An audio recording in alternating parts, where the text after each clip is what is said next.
Vamos à palavra de Deus, 2 Coríntios, capítulo de número 5. 2 Coríntios, capítulo de número 5. Aleluia. O tema da mensagem de hoje, irmãos, é o que te move? Eu faço essa pergunta porque no dia 17 de outubro eu preguei uma mensagem semelhante, mas o tema era: que move a sua fé? O tema de hoje é o que te move?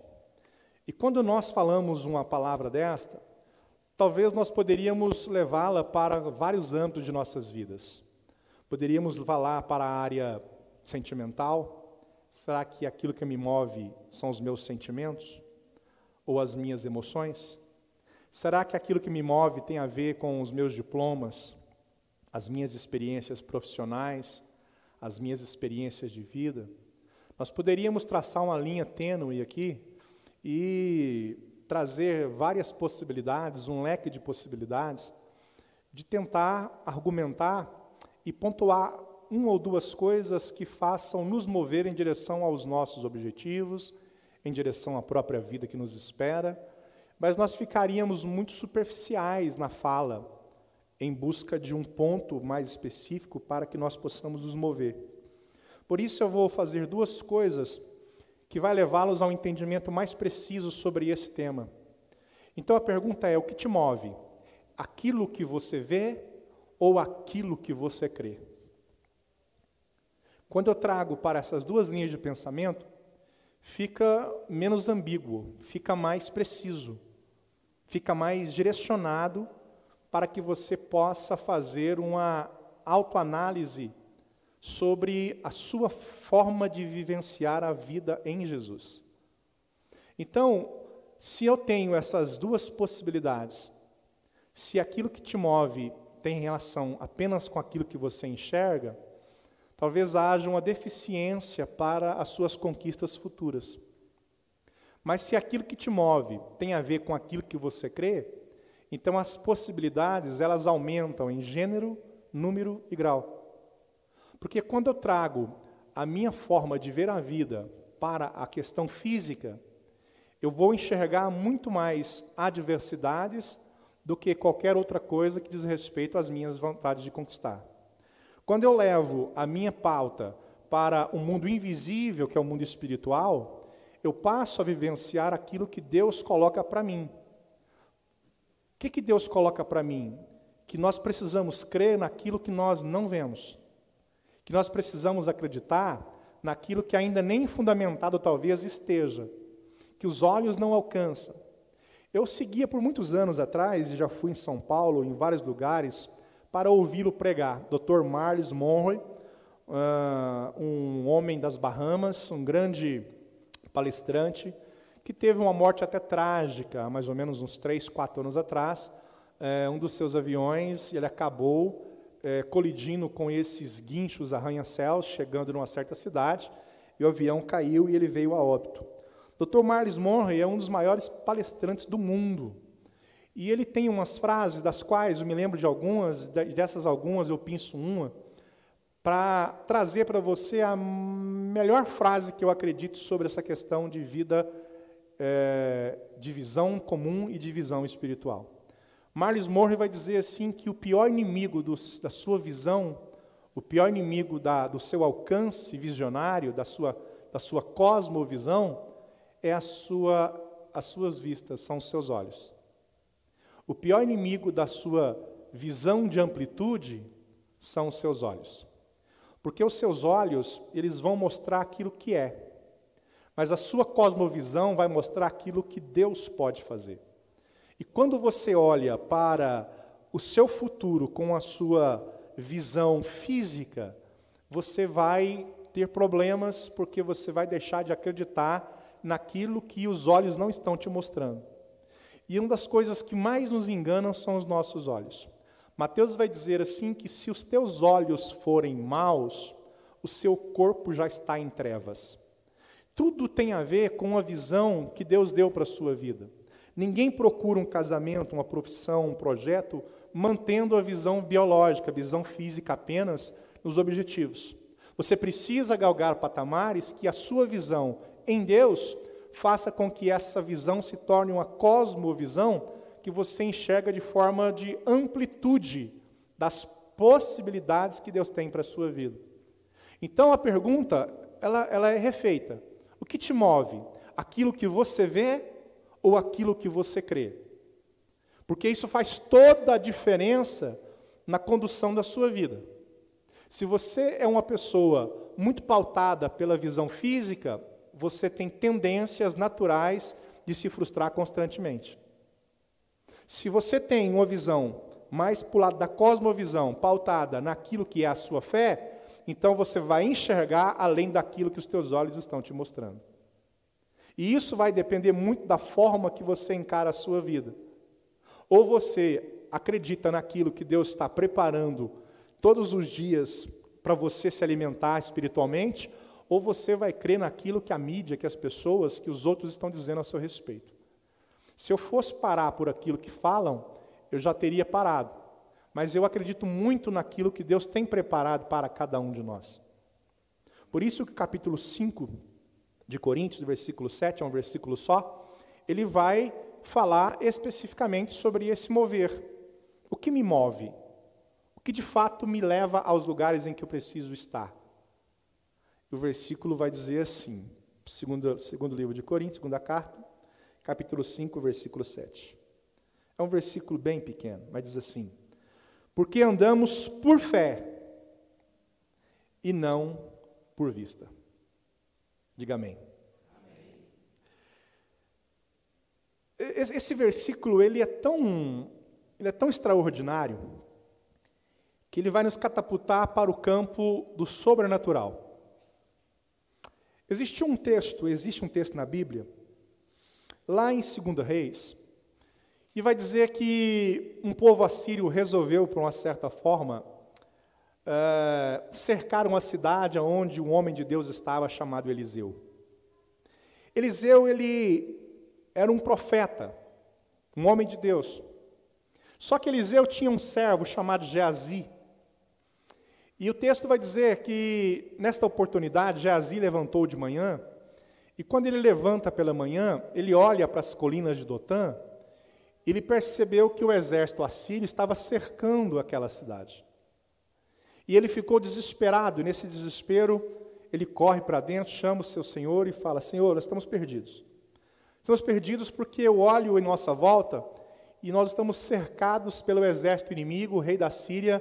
Ele quer tomar o Senhor, ele quer levá-lo preso, porque ele ficou sabendo que tudo que ele intenta, tudo que ele projeta para vir contra a nação de Israel, o Senhor revela, e o Senhor sabe dos planos dele, sabe das localizações dele, e agora nós dormimos demais, eles vieram mais cedo, cercaram a cidade, as montanhas estão cheias de cavalos, carros, carruagens, cavaleiros, e nós estamos perdidos.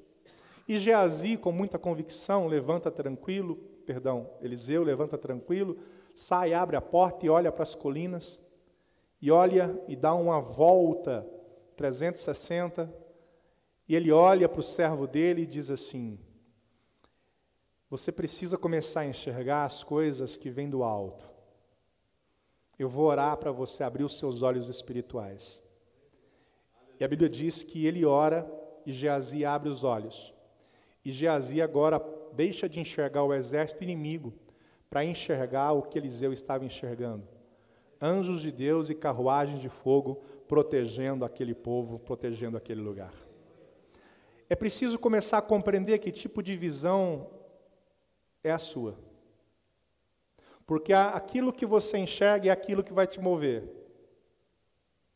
O que você tem feito com os seus olhos espirituais e para onde você tem olhado de fato e depositado a sua fé.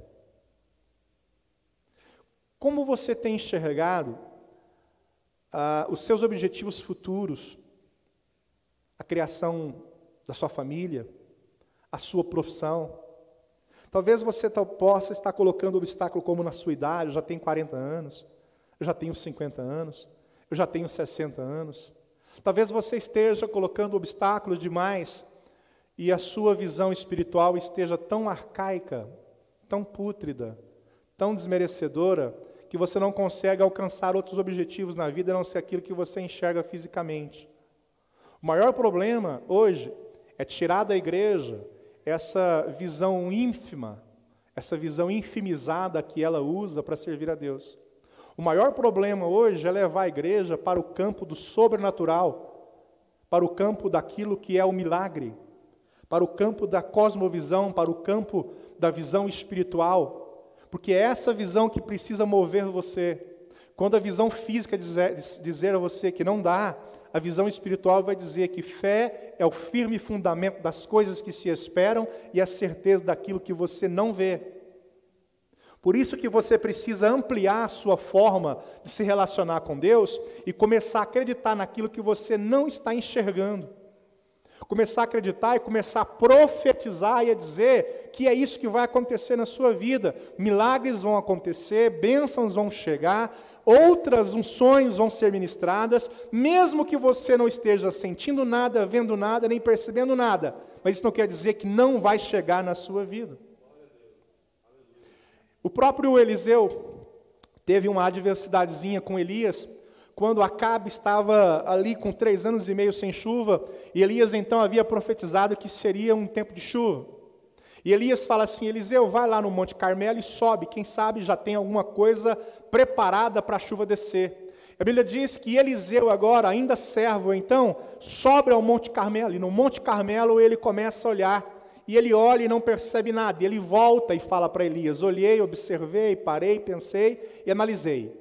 E qual é a sua análise, Eliseu? A minha análise é que não vai chover. Aí ele vai dizer assim: volta lá mais 7 vezes. A Bíblia vai dizer então que ele voltou a 2ª, 3ª, 4ª, 5ª, 6ª. Na 7ª vez, Eliseu olhando lá, ele percebe uma nuvenzinha pequena. A Bíblia diz que ele compara essa nuvem como o tamanho da palma da mão dele, chamada palma da mão do homem. E ele volta de novo e fala assim: Elias, eu olhei novamente, e eu não vi nada de extraordinário, a não ser uma nuvem do tamanho da mão de um homem. E a Bíblia vai dizer assim que Elias olha para ele e faz: corre lá, diga para Acabe preparar a carruagem, preparar tudo, porque vai cair um temporal de Deus neste lugar. 3 anos e meio sem chuva. Te pergunto, o que move você? A visão física ou a visão espiritual? O que move você? O que faz você se mover? É aquilo que você enxerga ou é aquilo que você acredita? É aquilo que os teus olhos te mostram ou é aquilo que a sua cosmovisão te direciona? Como que você tem percebido a sua vida diante de tantas coisas nos últimos tempos? Como que você tem analisado? E nas suas análises, como que você tem projetado as suas realizações?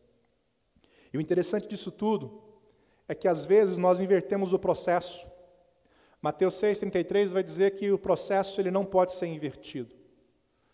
Porque às vezes quando eu olho para as coisas, eu busco a secundária antes da primária.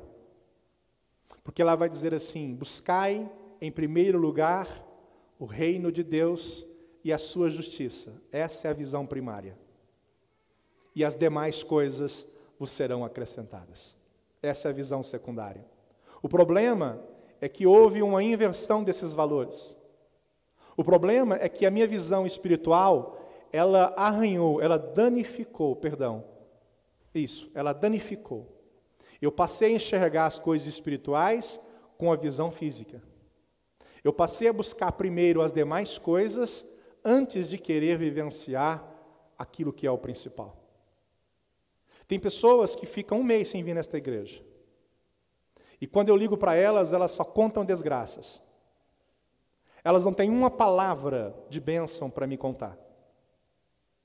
Quando eu falo com essas pessoas, elas falam que a vida delas está de mal a pior. E membros desta igreja. Você não tem condições de entender o que eu ouço às vezes. E você pode ajudar, você pode ligar, você pode orar. Mas a visão dessas pessoas está no campo da visão física. Elas não conseguem sair da desgraça física para a unção espiritual. Elas não conseguem encontrar Deus na vida delas. Elas não conseguem vivenciar a experiência de buscar primeiro o reino, para que depois as demais coisas lhe sejam acrescentadas.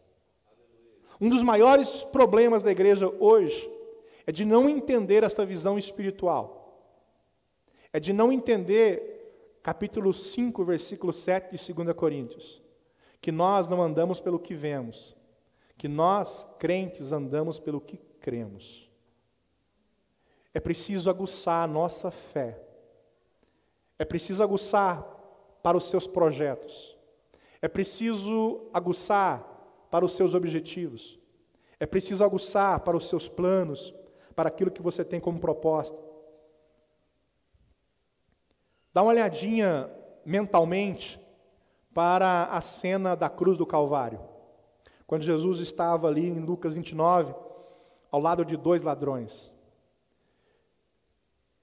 Dá uma olhadinha e analisa aquela cena e aquelas perspectivas e faça uma ponderação da visão física, visão biológica, e faça uma ponderação sobre a visão espiritual de ambos. O primeiro, olhando circunstancialmente, ele vai falar coisas terríveis para Jesus. O primeiro, olhando circunstancialmente, ele vai negar que Jesus é o Cristo. O primeiro, olhando circunstancialmente, acreditando apenas naquilo que enxergava, crendo apenas naquilo que via, ele vai zombar de Jesus. Ele vai dizer: tu não és o Cristo? Soube por aí que tu és o Filho de Deus? Olha o que a visão biológica, olha o que a visão humana faz com a cabeça da pessoa. Ele estava diante do Rei dos Reis. Ele estava diante do Senhor dos Senhores. Ele estava diante de uma situação que podia mudar a história de vida que ele tinha. Mas ele olhou naquilo que os olhos dele estavam mostrando para ele. Ele começou a observar em sua volta. E a Bíblia diz então que ele zombou de Jesus. E um segundo malfeitor, também em condição igual, ele olha para Jesus, mas ele elimina a visão física. Porque ele não enxergou um Jesus ensanguentado, ferido, crucificado. Ele enxergou a única chance que ele tinha de redenção. Ele enxergou a sua maior possibilidade de salvação. E ele mudou a sua história. Porque se Jesus foi colocado lá ao meio-dia, e se ele morreu às 3 da tarde, na hora 9, aquele rapaz teve 3 horas para projetar a maior história da sua vida. O que te move? A visão daquele primeiro malfeitor que olhou para um Jesus falido? Ou a visão daquele segundo malfeitor que olhou para o Jesus em uma condição de ter vida eterna? O que te move é aquilo que você vê? Ou é aquilo que você acredita? Quando você ora já com a sua cabeça voltada para o negativismo? Ou você ora acreditando que coisas sobrenaturais podem acontecer na sua vida? Quando você dobra os seus joelhos, você de fato acredita nas suas palavras? Ou a oração que você faz ela é hipócrita? Ela é de boca para fora? Você ora, mas de repente quando você levanta a sua cabeça, já vem na sua mente uma perseguição, uma mentalidade retrógrada, uma mentalidade frustrada, um negativismo. Você acreditar: eu orei, mas eu não sei se isso vai acontecer, se vai dar certo. O que precisa aprender é que toda oração, ela é depositada diante de Deus. Se ela vai ser respondida ou não, cabe ao processo mental que você adquire para poder alimentar ainda aquela oração diante de Deus. Você pode alcançar muitas coisas na sua vida. Você pode mudar a sua história se você acreditar que ela pode ser mudada. Você pode começar a vivenciar a sua vida de forma diferente, mas nunca vai conseguir se você inverter o processo e acreditar que primeiro são as demais coisas antes do reino de Deus. Você nunca vai chegar a lugar nenhum Se você acreditar que primeiro vem aquilo que você quer e não aquilo que Deus projetou para a sua vida. Tem gente que é teimosa. Tem gente que é teimosa. Ela não vai perceber que a bênção que ela precisa está incluída dentro do chamado que Deus tem para a vida dela. Eu sou um homem que não adquiri sabedoria para ganhar dinheiro. A minha sabedoria nunca foi para ganhar dinheiro.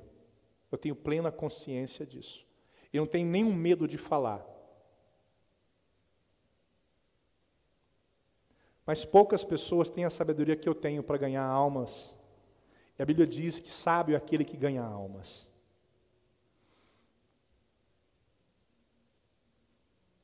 Eu fiz uma análise esses tempos atrás de tantas pessoas que nós já ganhamos para Jesus. E eu aprendi que o primeiro na minha vida sempre foi o reino de Deus. Eu nunca fui um homem de posses, de bens. Muito pelo contrário. Até doei muitas coisas que eu tinha. Até carro já doei para a igreja. Andei 1 ano a pé. Eu sei do que eu estou dizendo.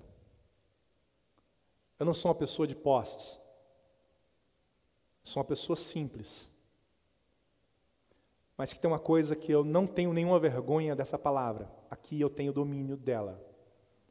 Esse livro aqui é minha cabeceira de cama. É minha cabeceira de cama. E quando eu partir, eu sei que eu não vou ter invertido o processo, dizendo, busquei as demais coisas para depois ter o reino de Deus. Eu busquei primeiro o reino de Deus, a justiça de Deus, e as demais coisas me foram acrescentadas. O que você precisa ter consciência na sua vida é que se você tiver esse reino dentro de você, o resto vai chegar com forma de consequência de bênção para a sua vida. Mas quando você focar primeiro nas outras coisas, você perde o reino. E perder o reino, você perde tudo. Foque primeiro naquilo que Deus preparou para a sua vida. Nada é mais importante do que a sua salvação.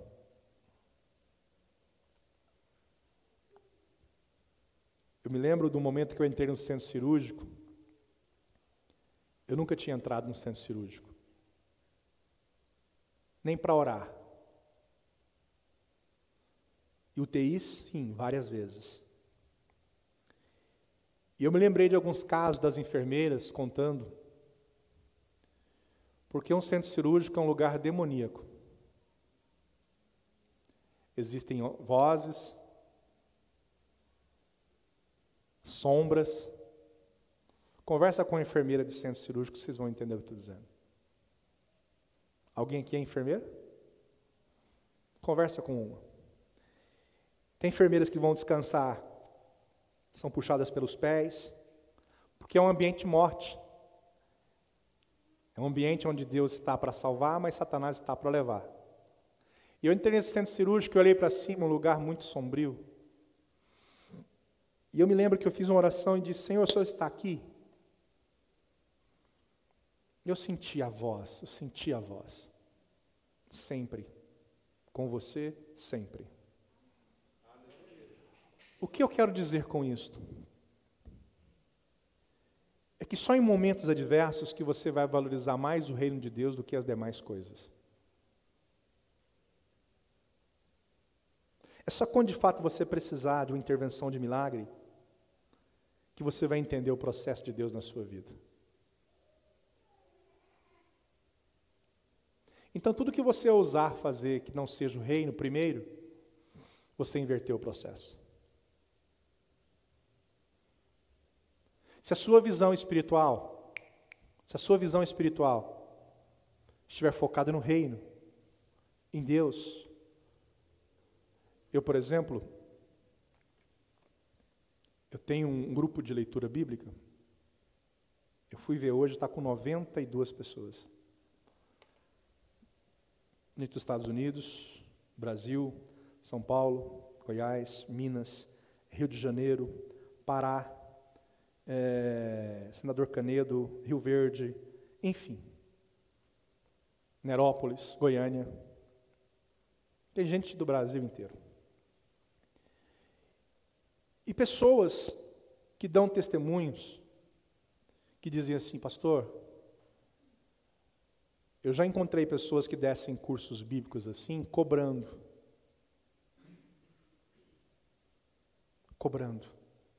Porque a gente gasta tempo, a gente investe em oração, a gente investe em Bíblia. Enquanto as pessoas leem 3, 4, 5 capítulos, eu estudo 3, 4, 5 capítulos. E você estudar 3, 4, 5 capítulos por dia é 3, 4, 5 horas.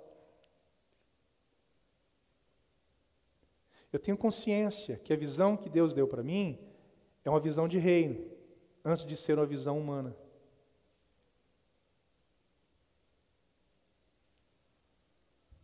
Caso alguém queira entrar, amanhã terminamos Jeremias, começamos Lamentações. Tudo que você precisa é começar a se perguntar o que de fato me move. Aquilo que eu estou enxergando ou aquilo que eu creio. O segundo ladrão do Calvário, ele conseguiu a redenção eterna. Porque por algumas horas ele passou a acreditar naquilo que era a visão ampla de vida que ele tinha. Por isso que nós precisamos começar a enxergar. Se tem uma coisa que eu fico impressionado às vezes, eu me lembro de uma história de uma mãe dizendo que ia dar castigo para a filha, o castigo era não deixar a criança ir para a igreja.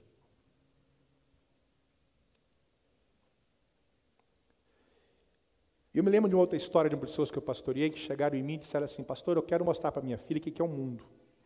Eu vou levar elas no show do Bruno Marrone, do Gustavo Lima, vou levar do Chitãozinho Chororó, vou levar do limão com mel, limão com açafrão com pinga, vou levar. Eu falei, leva mesmo. Nunca mais voltou. Eu fico analisando porque a forma de enxergar as coisas tem muito a ver com aquilo que o mundo propõe. Visão humana. Às vezes está lá o seu marido querendo fazer a obra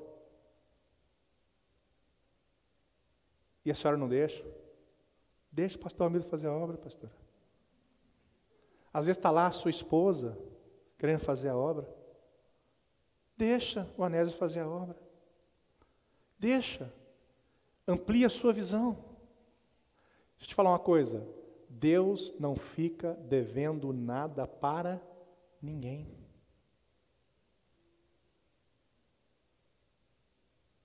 Ninguém. Traz a sua visão para o mundo espiritual. Traz a sua visão para as coisas de Deus. Começa a andar pela fé. Tudo está dizendo que não vai dar certo, você diz, vai dar certo. Não é só uma força de vontade, não é só uma opinião, é uma convicção, eu vou lutar por isso, vai dar certo. Vai acontecer. Tem bênçãos que vai chegar para você com menos de um mês. Tem umas que vai chegar com menos de um ano. Tem outras que vão demorar 5 anos. É só você não desistir. É só você acreditar nessa amplitude da sua visão espiritual diante de Deus. Você tem enxergado o que na sua frente? Os obstáculos, os muros, as pontes quebradas? Você está desistindo de objetivos? Você está se frustrando porque as pessoas estão te magoando, estão te ofendendo, que as pessoas estão falando mal a seu respeito? Você sabe quem você é. Por que Jesus não se ofendia? Porque Jesus sabia quem ele era. Jesus era crente. Jesus não era crente, irmão. Jesus não era crente, Jesus não era cristão. Jesus era Deus. Ainda o é. E sempre o será. Então ele não tem crise. Tem gente que tem crise até para orar, até para falar com Deus. Elas falam assim, Senhor, não me leve a mal, Senhor. Tem gente que não sabe nem falar com Deus, acha que Deus vai se ofender, que Deus tem crise existencial. Tem gente que não sabe olhar para Deus assim e falar, Senhor, uma conversa aqui franca.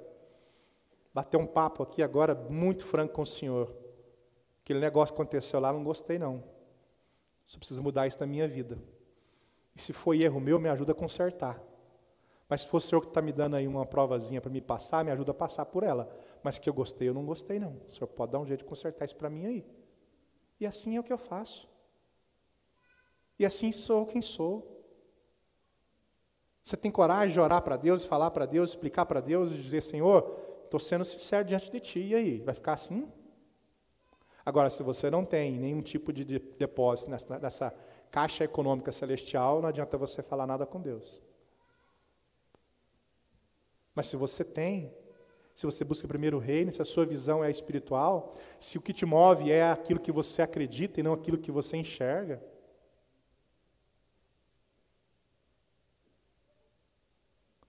ninguém conquista as coisas porque é bonzinho. Não é. Nós precisamos buscar isso, irmãos, e trazer isso para a nossa vida. Eu não tenho nenhuma dúvida daquilo que Deus tem preparado para cada um de nós que estamos aqui. Aqui a Bíblia vai mostrar que quando Geazi ele acorda de manhã, ele é tomado por uma visão do inimigo. Quando Eliseu acorda, ele é tomado por uma visão de Deus. É você quem escolhe quais das visões você vai sair com ela de manhãzinha da sua casa. É você que vai escolher. É você que vai olhar para a chuva que vai cair de manhãzinha, ou você vai dizer que bênção, ou você vai dizer que droga.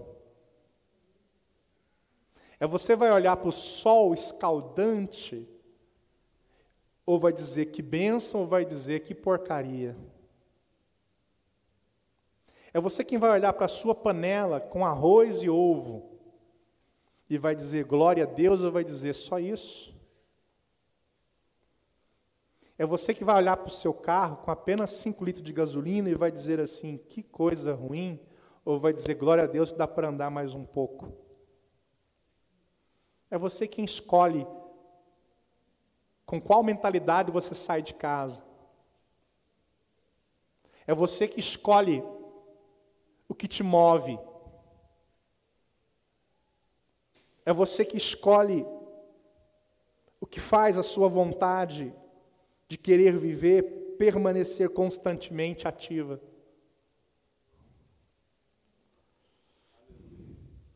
E para quem já está perdendo a fé, tudo que eu pregar aqui vai ser em vão. Mas para quem entende que um dia vai ter que prestar conta diante de Deus, e que tem um lugar celestial reservado para ela, essas pessoas vão entender o que eu estou dizendo. Para quem olha para esta igreja e a vê apenas como questões físicas, nunca vai valorizar a igreja local que tem.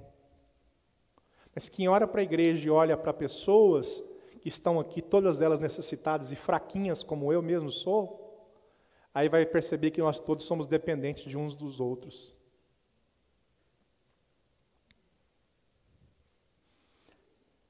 Aquilo que você quer, escuta essa frase. Aquilo que você quer está do outro lado do medo. Basta você arregaçar as suas mangas e permitir que aquilo que te mova seja aquilo que você crê e não aquilo que você vê. Eu nunca consegui nada na minha vida à base do que eu vi.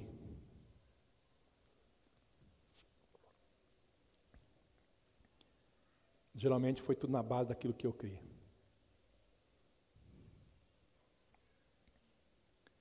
Na base daquilo que eu acredito.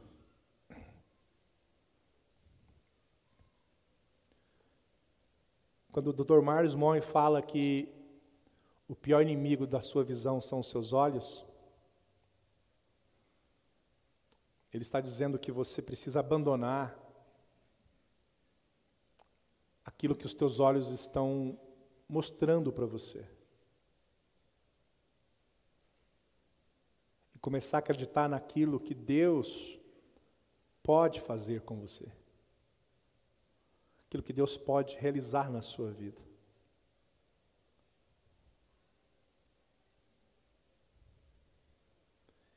Eu me lembro, a maioria de vocês vem na igreja uma vez na semana. Terça-feira agora começa as aulas de teologia aqui na igreja, alguns virão 2 vezes. Outros virão 3 vezes porque tem a equipe do ensaio, do louvor. Mas a maioria vem uma vez. Isso dá 4 vezes no mês, se vier todos os domingos. E 1h30, 2 horas de culto.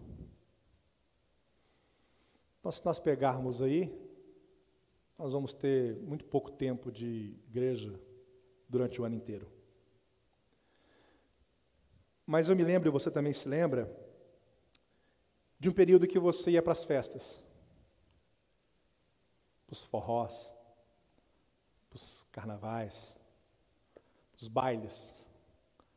Na minha época, para a discoteca.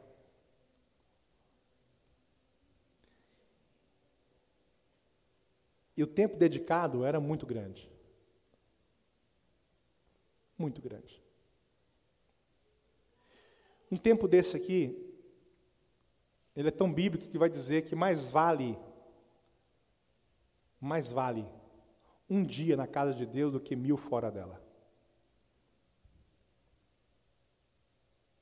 Mais vale um dia na presença do que 1000 dias fora desta presença. Mais vale para mim alimentar a minha alma com aquilo que Deus tem preparado. Então, finalizando a minha fala, o que tem te movido nos últimos tempos? Qual é a sua sensação quando você tem que trocar sua roupa para vir para a igreja?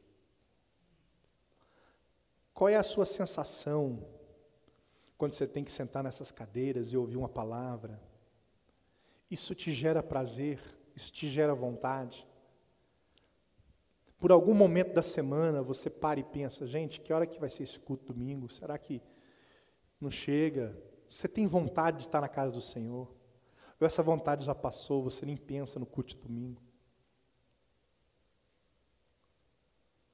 Será que você para e pensa assim, gente, que palavra virá domingo para mim? Porque eu sei que o pastor orou, eu sei que o pastor falou com Deus, ele dobrou o joelho, eu sei que ele leu bastante a Bíblia. Eu vou dizer de novo, eu começo a preparar a mensagem terça-feira. Eu preparo terça, quarta, quinta, sexta, respaldo de novo, refaço, preparo, nunca chego aqui, vou ver o que tem aqui, nunca. Às vezes pode até mudar de mensagem, mas escuta o que eu vou te dizer, nunca subo aqui despreparado. Nunca. Sabe que você para e pensa assim, gente, será qual mensagem que virá?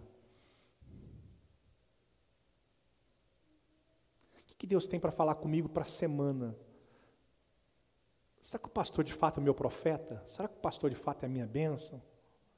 Você para e pensa nessas coisas, você para e pensa assim, porque se você para e pensa, eu sei então que você vive por aquilo que você crê.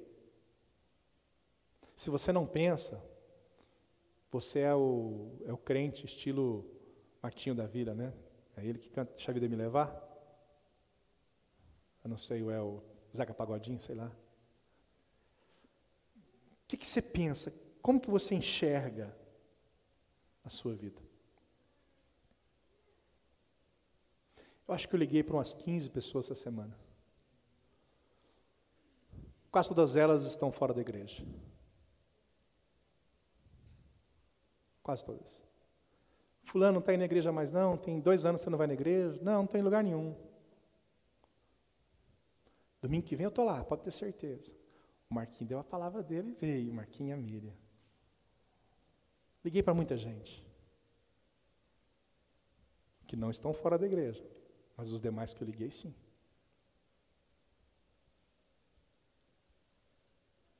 Quando vai cair a ficha? Quando vem o entendimento? que mais precisa acontecer para a gente entender que estamos vivendo o final dos tempos? Os sinais de Jesus estão tão claros. Hoje vivo, amanhã não. Hoje bem, amanhã doente. Todo mundo falou assim, ano que vem será diferente. A gente crê, a gente espera, a gente profetiza. Mas não começou tão diferente. A quem recorrer?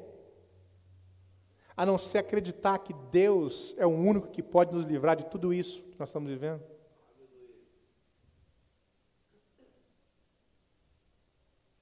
Este é um ano onde os demônios estão agitadíssimos. Um ano político. Um ano de um Brasil dividido em dois. Um ano de igrejas que estão superficializando o Evangelho. Um ano onde nós percebemos que a pregação da palavra não é tão importante. A meditação na palavra não é de fato necessidade. Irmãos, o que nos move? O que nos move? Nós olhamos para o lado de Minas Gerais, alguns lugares aqui em torno de Goiás. Quantas tragédias, catástrofes.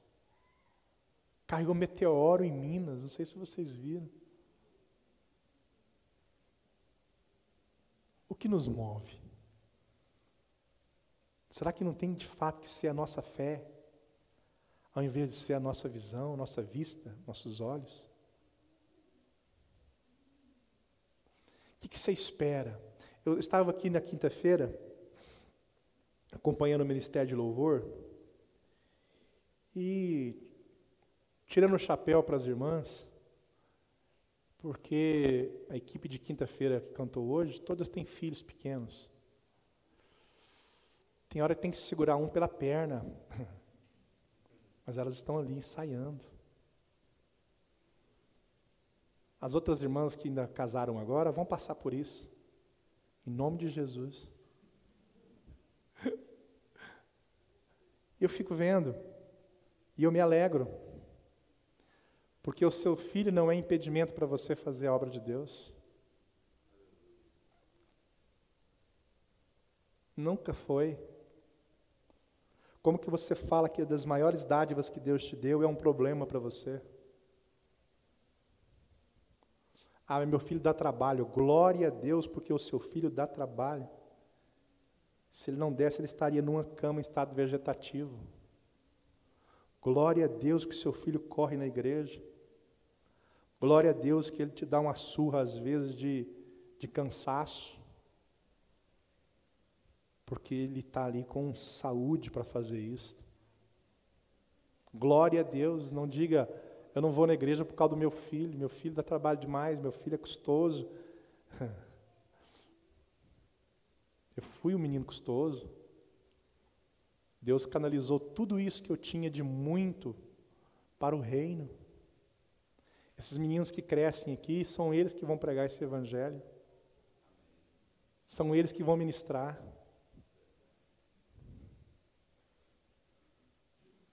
Como que eu creio nisso, pastor? Tendo uma visão de fé, de amplitude, de entendimento daquilo que te move de fato na vida. Escuta, não é errado você querer uma boa carreira, não é errado você querer uma boa profissão, não é errado você querer um bom salário. Tudo isso aí é maravilhoso. Mas isso perde o valor se o reino de Deus não estiver em primeiro lugar na sua vida. Isso perde o valor.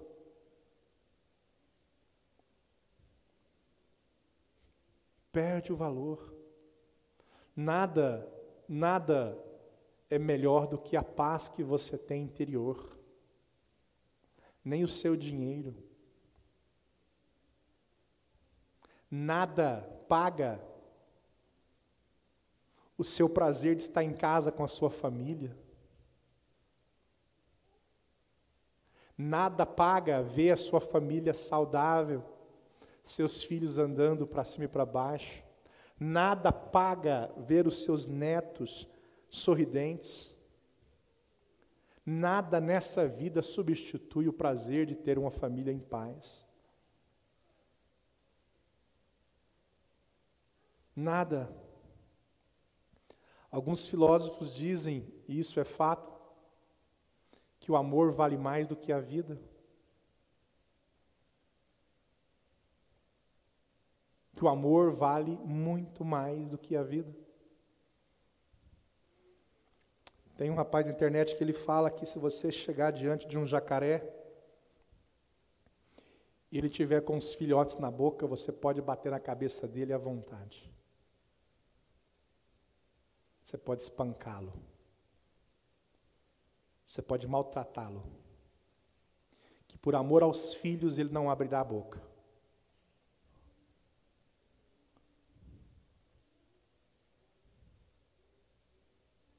Nada neste mundo vale mais do que o amor, nem a vida.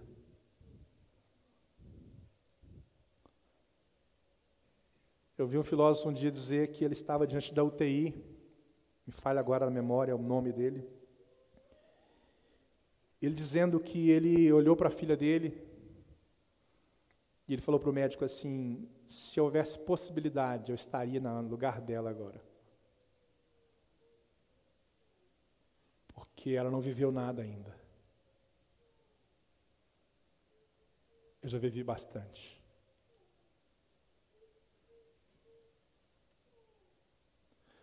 Se você estivesse num paredão de fuzilamento e tivesse alguém do seu lado que você não conhece, e aquele a quem vai fuzilar falasse assim: eu vou dar uma opção de salvação, e perguntasse para você assim: quem você quer que seja salvo? Você ou essa pessoa que você não conhece? Possivelmente você diria: eu. Mas se nós invertêssemos o processo, se você estivesse num lugar, num paredão de fuzilamento, e ao seu lado tivesse o seu filho, e aquela mesma pessoa olhasse para você e perguntasse assim: vou te dar uma opção de salvação. Quem que você quer que seja fuzilado, você ou seu filho?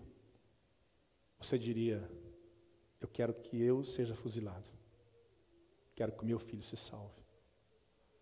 O amor vale mais do que a vida. E a única forma de você entender isso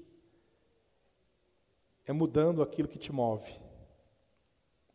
É acreditando primeiro no reino de Deus, na sua justiça, e depois crendo que as demais coisas te serão acrescentadas. Porque você não anda por aquilo que vê, você anda por aquilo que crê. É aquilo que você acredita. É a sua fé. Para de reclamar da vida o tempo todo. Para de dizer que não vai dar certo. Para de dizer que está tudo dando errado. Para de jogar praga na sua casa, no seu casamento, nos seus filhos. Para de desgraçar o seu futuro. Para de falar o que você não deveria estar falando. Comece a liberar palavras diferentes. Por mais que os teus olhos estejam dizendo uma coisa, que a sua fé te diga outra. Por mais que os teus olhos digam para você que não vai dar certo, que a sua convicção em Jesus diga que vai acontecer. Comece a profetizar na sua casa, comece a profetizar nos seus filhos, comece a ir no quarto dos seus filhos e orar por eles, como eu fazia a vida inteira. Comece a orar pelas pessoas que te acompanham, comece a orar pelo trabalho que você tem, onde você chega. Para de xingar o seu trabalho, para de xingar o seu patrão, para de xingar os seus clientes, para de xingar os seus vizinhos, para de falar coisas que você não deveria. Comece a profetizar a bênção, comece a liberar palavras que você acredita que Deus vai fazer acontecer na sua vida, na sua casa. Comece a mudar o âmbito, tudo aquilo que está em sua volta. Comece a tratar melhor um pouco as pessoas. Comece a ver que aquela pessoa do marketing que te liga, que você às vezes xinga ela, é filha de alguém. Comece a olhar para as pessoas que estão te atendendo, que talvez esteja num dia ruim e você não entendeu isso ainda. Comece a entender que você tem que profetizar através da fé que você professa, que você acredita. comece a entender esse processo. Porque senão você vai viver a vida inteira reclamando de tudo, blasfemando de tudo, falando tudo que não deveria.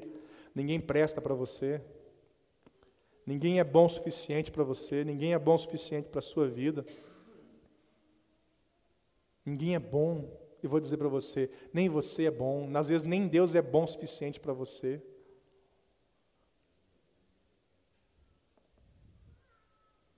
Pensa um pouquinho, irmão. Olha para essas cadeiras. Quantos mais poderiam estar aqui que você poderia estar ajudando a trazê-los para a igreja? Mas você acredita que esta é uma responsabilidade minha, você está enganado. Serei tão cobrado quanto qualquer um de vocês. Sabe por que você às vezes não faz? Porque você não acredita na fé que você tem. Quem sabe uma pessoa precisa apenas de um convite seu. Uma palavra sua. Quando você veio para a igreja pela primeira vez, alguém te convidou. Você poderia ser quem você fosse. Você poderia ser um desiludido na vida, um drogado, um alcoólico, alcoólatra. Você podia ser qualquer pessoa. Mas você aceitou um convite de alguém. Você foi ministrado. Agora eu te faço uma segunda pergunta. Quem seria você se você não fosse quem é?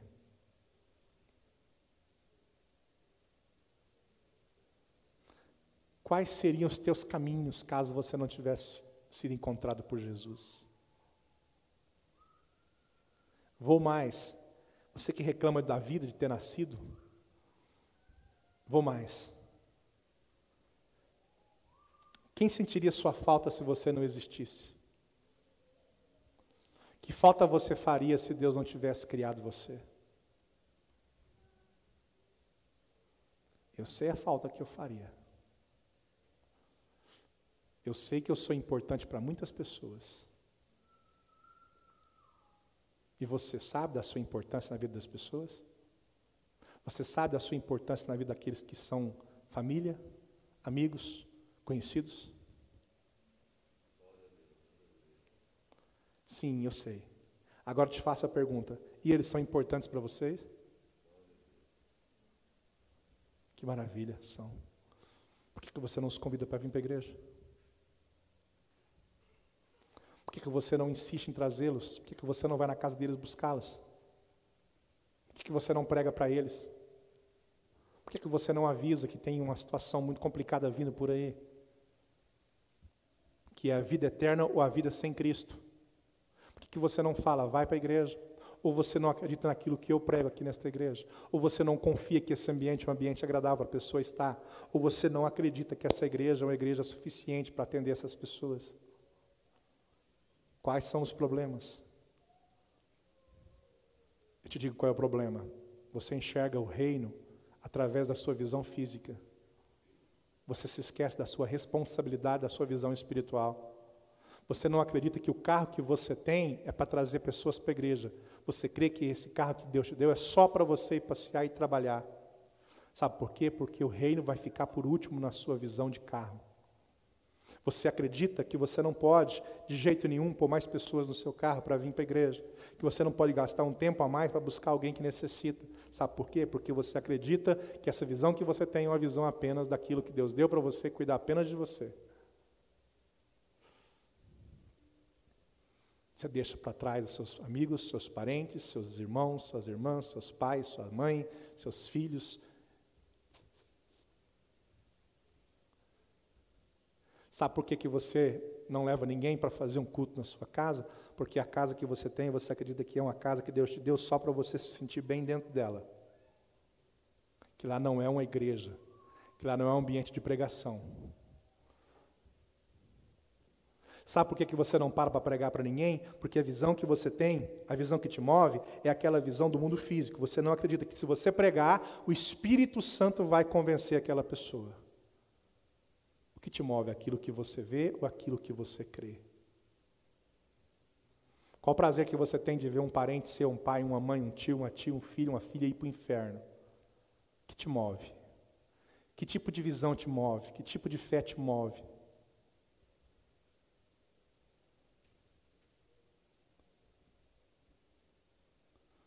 Ninguém vence a Deus no dar. Dai e dar-se-vos-á. Boa medida, recalcada, sacudida e transbordante se vos darão.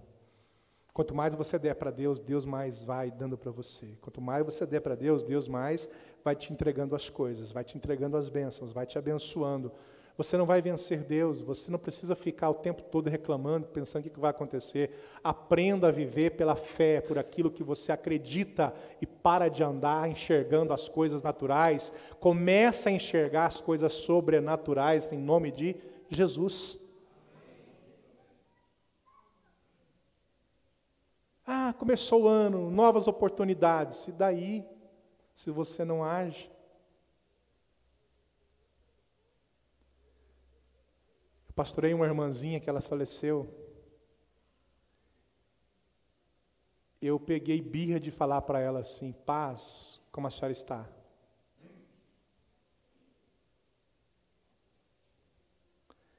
Porque ela falava assim: tá bom não.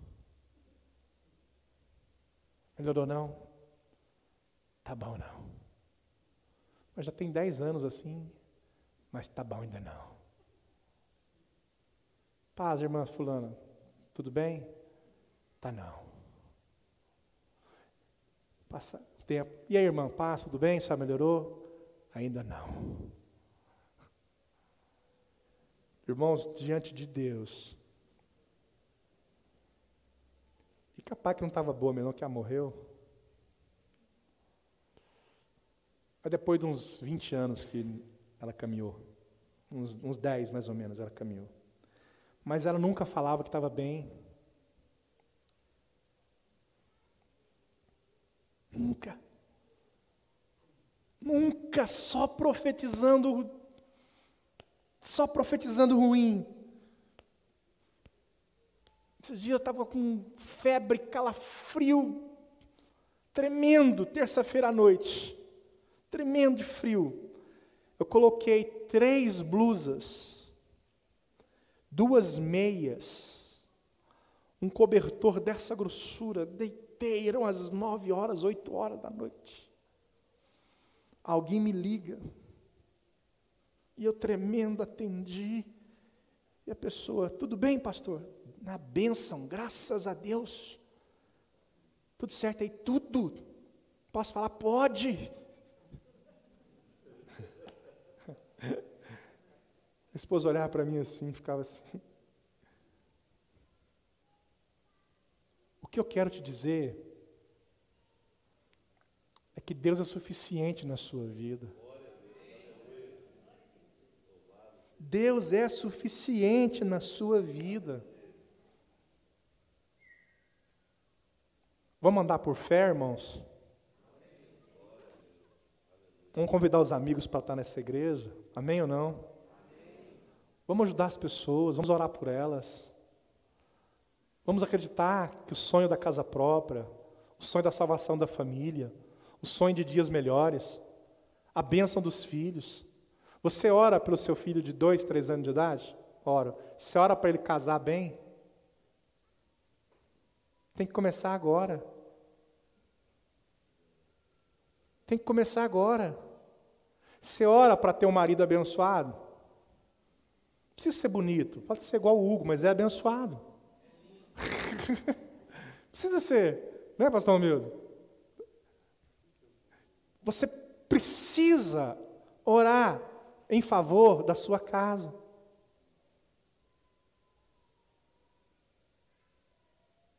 Não creus orar pela Alicia, para Deus dar para ela um homem abençoado. Ela fez até assim. Ah, receba? Achei que era calor. Se recebo, está esquisito.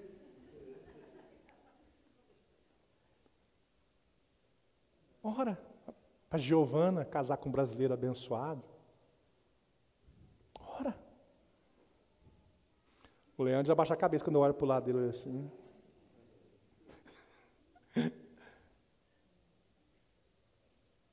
Diminua as luzes para mim, eu quero orar com vocês.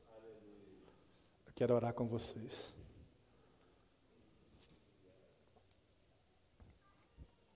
Feche os seus olhos, só um pouquinho, por favor. Eu te pergunto, o que te move? Seja sincero. Olha para a sua vida, o que te move? Aquilo que você está enxergando? Ou aquilo que você está crendo? O que te move? O que está te mostrando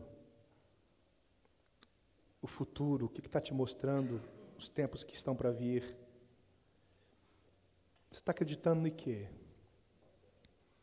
Em dias melhores? Você está acreditando em quê? O que a mídia está dizendo?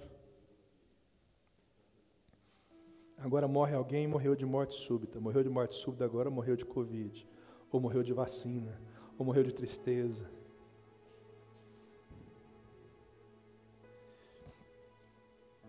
Eu fiz um estudo, 2% da população brasileira morria de morte súbita. E agora, continua os 2%. É porque ninguém fala. Mas quando começa a falar, aí vocês fazem conexões. Não estou defendendo nem A, nem defendendo B. Estou dizendo para você o seguinte: você está deixando de acreditar mais nas coisas de Deus e começando a acreditar só naquilo que a mídia fala.